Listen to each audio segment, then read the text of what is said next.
All right, so let me bring up some slides here. We are a major partner with Tri-County CAC. We have been for, I guess, about a year or so, and I think it's worked very well. I'm going to show you sort of our agency. I'm from the North Carolina Youth Violence Prevention Center, and that is located in Lumberton. We've been serving Robeson and surrounding counties for about 14 years now.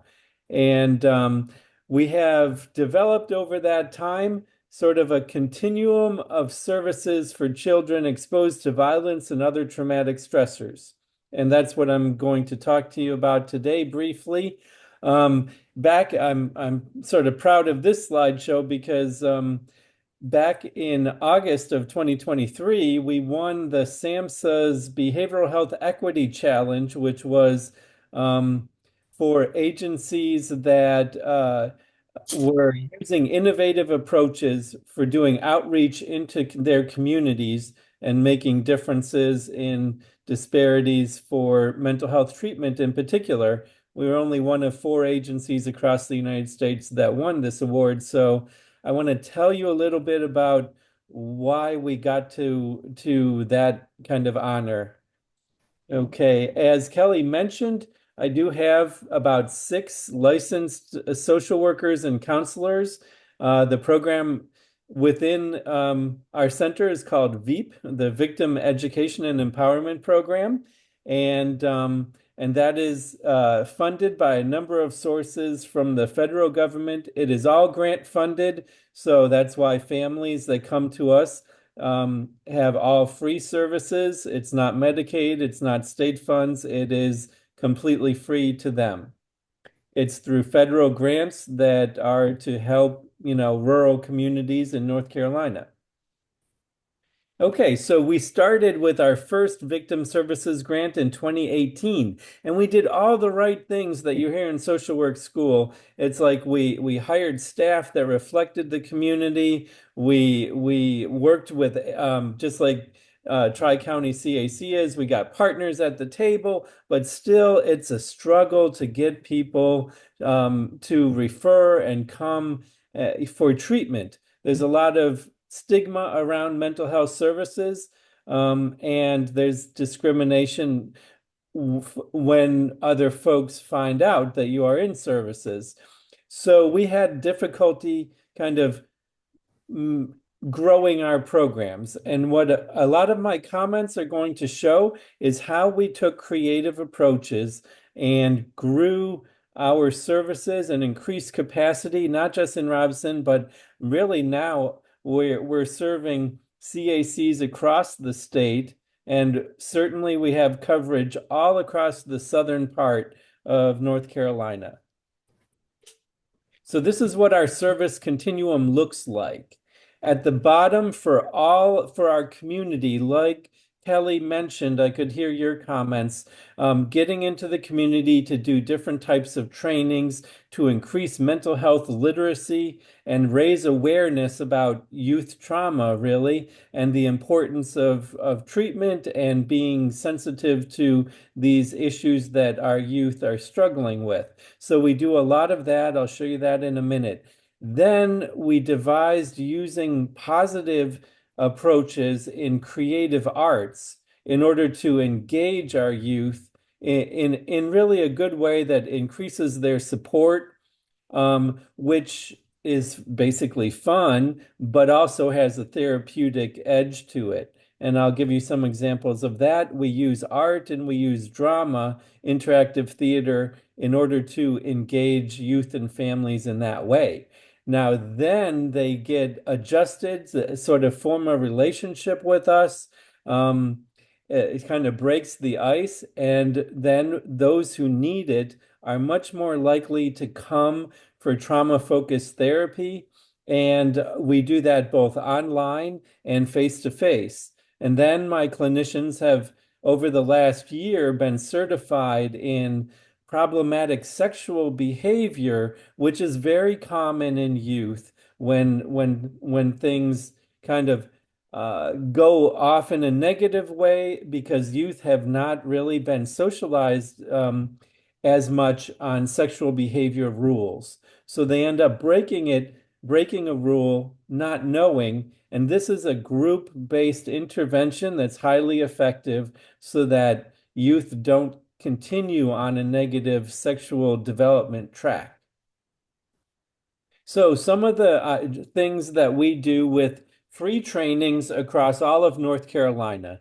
Youth mental health first aid, many people have heard of that because it's been around a while. It's to help folks warm up to being able to have awkward conversations like around drug use or around suicidal thoughts and behaviors. Those issues can be difficult to talk with a youth about, and this helps folks become more comfortable. There's a second one called Community Resilience Model. I like this one because it actually presents more on trauma and resiliency. And there's about 6 very understandable skills. That's what you see in the bubbles, that are taught that anyone can use and youth can use in the moment where they're feeling a lot of anxiety. These are sort of go-to skills. So we've had really good evaluation data on these community-based training approaches. Many folks come in.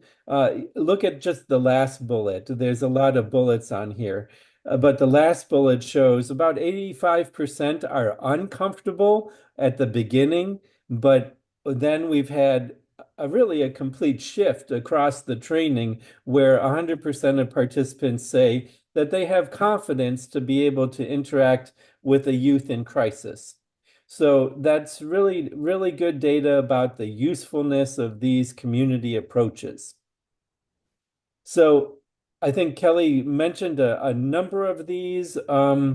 And with signs and symptoms of youth trauma, you might see youth with higher anxiety, depression, problems attend sort of focusing their attention because often it's kind of all over the place because they're on high alert, waiting for something else bad to happen.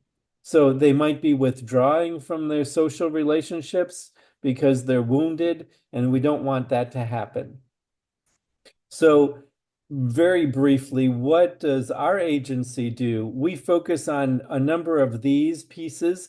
Social support, we run a lot of groups. We have an online teen group called To Be Honest. So they get to talk about their issues in a straightforward, honest, supportive setting.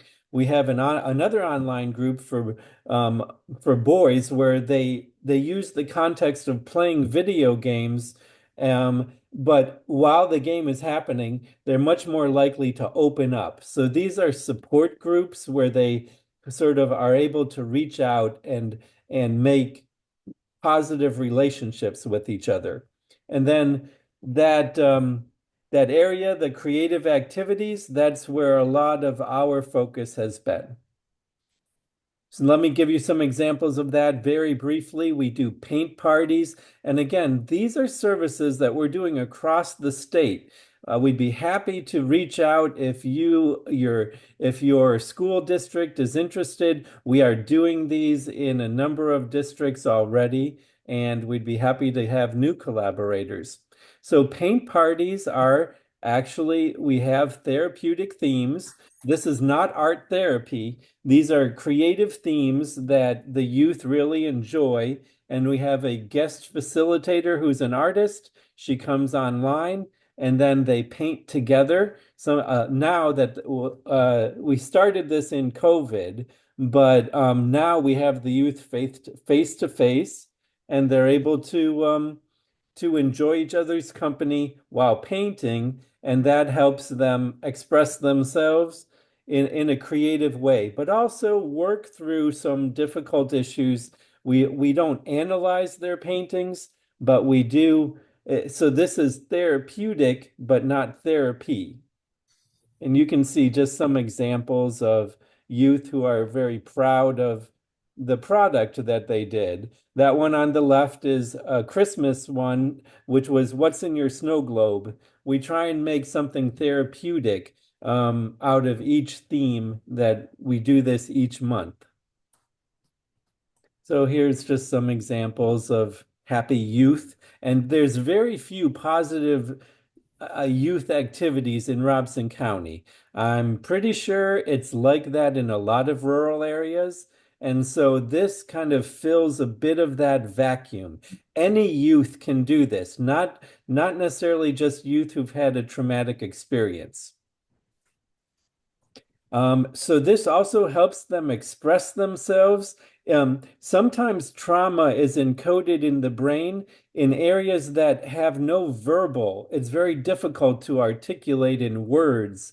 That's why you see them struggling. And so painting is a way for them to express themselves without the need for struggling for words to describe their experience. So, some more examples, and again, data on 94% of youth like this approach, feel engaged, supported, and very high satisfaction ratings. We've also done it with elders, by the way. This can go across the lifespan, so different types of groups. Okay, the second one that I'd like to highlight is interactive theater. This is very engaging. That's a picture of us doing it in a middle school. We actually did that. My team did this in a middle school this morning. It's often about conflict resolution. There's a in the youth create a drama. Our actors will act it out, and then we stop and ask them, where should this story go? How can this be different? What are some ideas about other strategies that the victim or the bully could do? So we really let them use it as a laboratory to try and try out different behaviors that and see what are the consequences. And again, very good satisfaction data. 92% are saying that they enjoyed being part of it. Look at the bottom there. 87% are saying that this helped them learn how to solve problems, taught them how to sort of approach handling conflicts. And that's what we want to do in some of these environments where there's a lot of conflict and stress. So now I want to get to the CAC connection because we provide trauma-focused cognitive behavioral therapy for CACs across the state, including Tri-County CAC.